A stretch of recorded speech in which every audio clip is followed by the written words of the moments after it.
பிப்ரவரி 5 புனித ஆகத்தா. இத்தாலி நாட்டில் சிசிலியில் வாழ்ந்த இறைபக்தி நிறைந்த குடும்பத்தில் கிபி 231ஆம் ஆண்டு பிறந்தார் ஆகத்தா.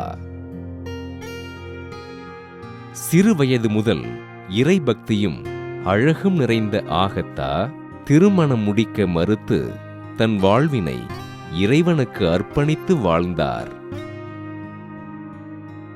ரோமை அரசின் உயர் பொறுப்பில் இருந்த குயின்சியன் ஆகத்தாவினை திருமணம் செய்வதற்கு விரும்ப இதனை துணிவுடன் மறுத்த ஆகத்தா தன் வாழ்வு இறைவனுக்கே உரியது என்று அழுத்தமாக கூறினார்.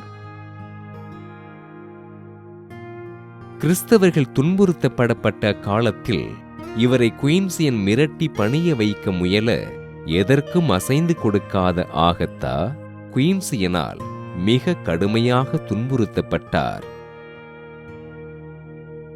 ரோமை அதிகாரி குயின்சியனால் பாலியல் விடுதியில் தள்ளப்பட்ட ஆகத்தா ஆண்டவரிடம் அனைத்து தீமைகளையும் வெல்வதற்கு தன்னை தகுதிப்படுத்தியருளுமாறு உருக்கமோடு ஜெபித்தார்.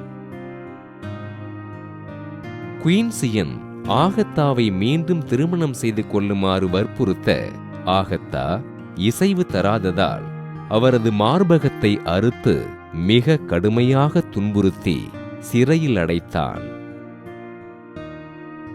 சிறையினில் புனித பேதுரு ஆகத்தாவிற்கு காட்சியளித்து அவரது காயங்களை குணப்படுத்தி ஆறுதல் கூற ஆகத்தா ஆண்டவருக்கு நன்றி கூறி ஜெபித்தார். குயின்சியன் ஆகத்தாவை மீண்டும் துன்புறுத்த ஆகத்தா ஆண்டவருக்கு நன்றி கூறி ஜெபித்தபடி கிபி 251ஆம் ஆண்டு விண்ணகம் சென்றார்.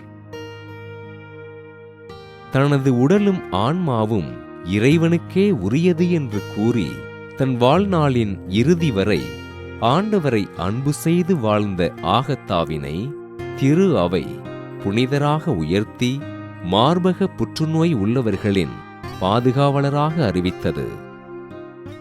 புனித ஆகத்தா திருவிழாவினை கொண்டாடுகின்ற நாம் மார்பக புற்றுநோயினால் துன்புறுகின்ற சகோதரிகளை ஆண்டவர் தொட்டு குணப்படுத்தும்படியாக ஜெபிப்போம்.